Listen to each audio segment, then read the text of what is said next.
we've had some interesting disclosure recently over at the FBI. Yeah. FBI, open up! A lot of it's a hoax. It's a hoax. I mean, it's a money-making industry, okay? Unindicted co-conspirators. There you go. MSN.com. Gonzo, you're not hitting all the jingles we had lined up for this. What other jingle do I have for this?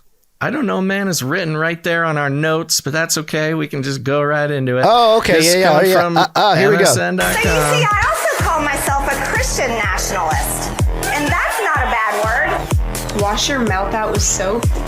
Your dirty mouth needs a bath. Sorry, this page has a weird header thing that keeps covering up half of the article. I was trying to fiddle with that while doing jingles. Continue. I mean, you still missed a jingle, but that's okay. You've traded in some of your file space, I think, for golfing information. You got to clear out some of that cache. Keep some room for the show, please. Yeah, I need to Control-Alt-Delete my brain over here. All right, folks. MSN.com, mirroring the National Review here. FBI internal memo warns against radical traditionalist Catholic ideology. The FBI's Richmond field office released an internal memo last month warning against radical traditionalist Catholic ideology. Remember, this is rosaries and AR-15s. What was it? That rosary was an attachment for the AR-15. A weapon, yeah. Let me try to find that article. Rosary as a weapon. And claiming it, quote, almost certainly represents new mitigation opportunities, according to a document shared by an FBI whistleblower on Wednesday. So right at the top there, this is in quotes, almost certainly presents new mitigation opportunities. I think that says a lot about the mindset of our FBI. They're not saying, oh, it's a threat to the public that we are responsible to protect them against. They're like, no, this is an opportunity to do our job. This is an opportunity. We're very opportunistic here at the FBI. Yeah. Kyle Seraphin, who was a special agent at the Bureau for 6 years before he was indefinitely suspended without pay in June 2022, published the document. A spurned lover. It's always the indefinitely suspended that are doing the whistleblowing here.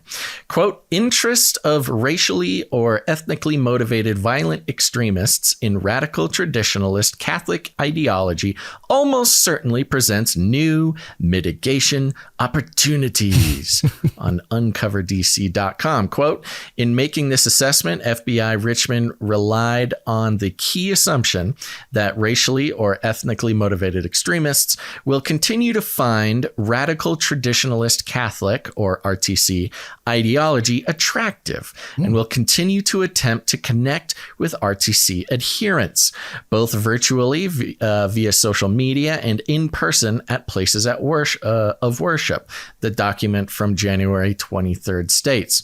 It adds that RTCs are typically categorized by the rejection of the Second Vatican Council, Vatican II, as a valid church council, disdain for most of the popes elected since Vatican II, particularly Pope Francis and Pope John Paul II, and frequent adherence to anti-Semitic, anti-immigration, anti-LGBTQ, and white supremacist ideology. Radical traditionalist Catholics compose a small minority of overall Roman Catholic adherents and are separate and distinct from traditional Catholics, who prefer the traditional Latin Mass and pre-Vatican II teachings and traditions, without the more extremist ideological beliefs and violent rhetoric. National Review has reached out to the FBI National Press Office and the FBI Field Office in Richmond for comment. The report relied upon information from the Southern Poverty Law Center, a legal advocacy organization that has come under fire for including conservative nonprofits like the Alliance Defending Freedom and the American College of Pediatricians on its list of hate groups, alongside groups like the Ku Klux Klan and Nation of Islam. The document notes the SPLC has identified 9 RTC hate groups operating in the U.S. Okay, so it talks about the categorization of radical traditional Catholic groups as hate groups in the Southern Poverty Law Center. But the But what the memo the FBI put out internally last month is talking about these RTC groups as an opportunity for infiltration, might be another way of putting it, where if we want to get out in front of, people who might be bad guys, we got to infiltrate these groups and wait for them. Serafin told the outlet a, quote, a real intelligence product would quote SPLC and say unsubstantiated. He added that if sorry, I skipped something here. Let me not skip that. The document, quote, we got briefings that SPLC was not legitimate when I was at Quantico, Serafin told the Daily Signal.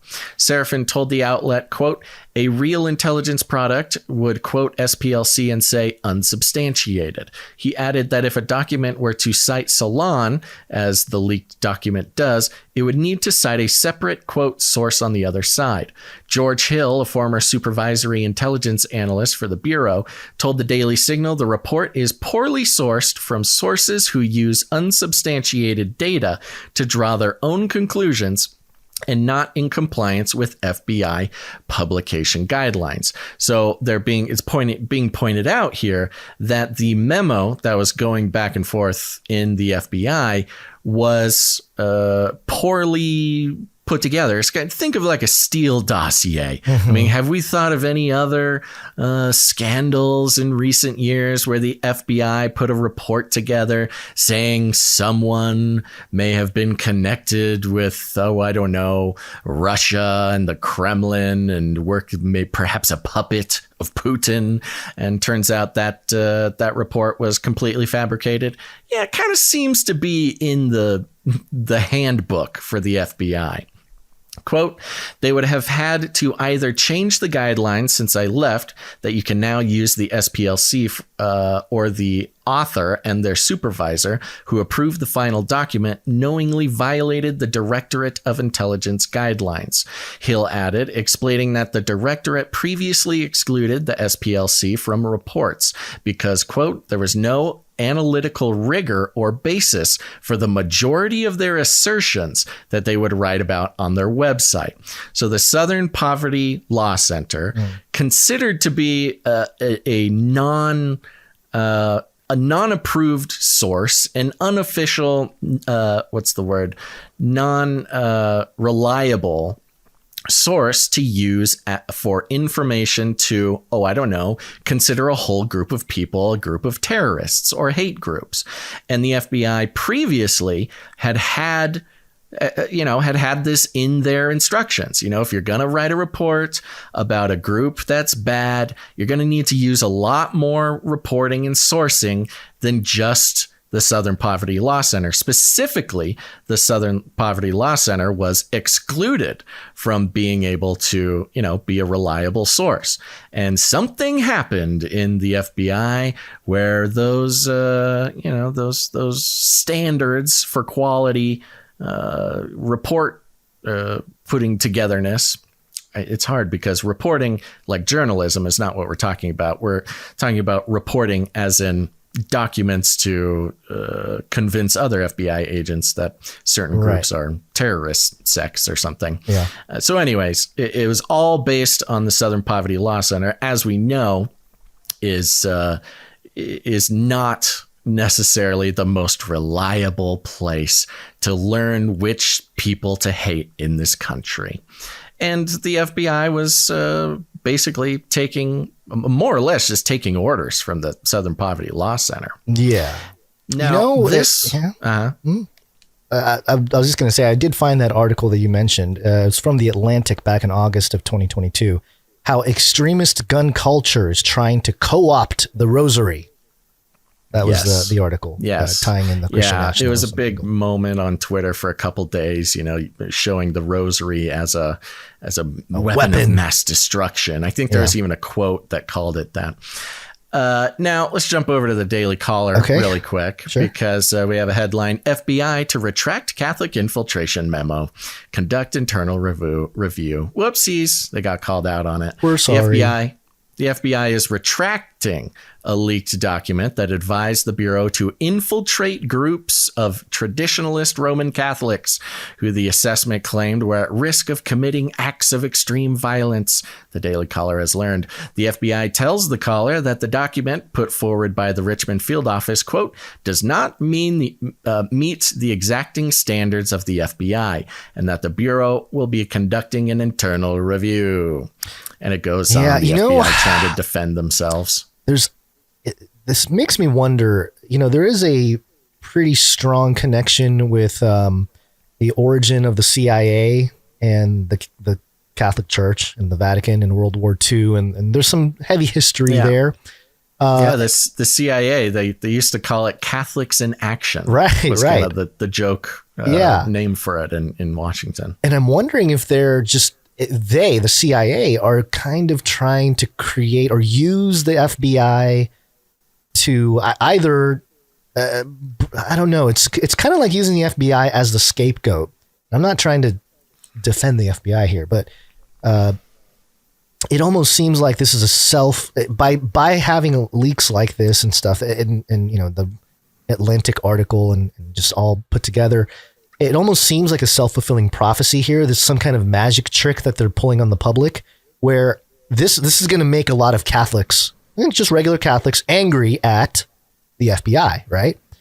And so it almost just garners the emotional, I don't know, fuel, and it could take years, but it builds into that. Oh my gosh, we can't trust our FBI. Our own intelligence agencies need to go down, and they're singling out the Catholics now. And we will not take it, and Boondock Saints and the whole deal. So I don't know. Yeah, well, we've documented over the past couple of years, just recently, the almost controlled demolition of the FBI's image.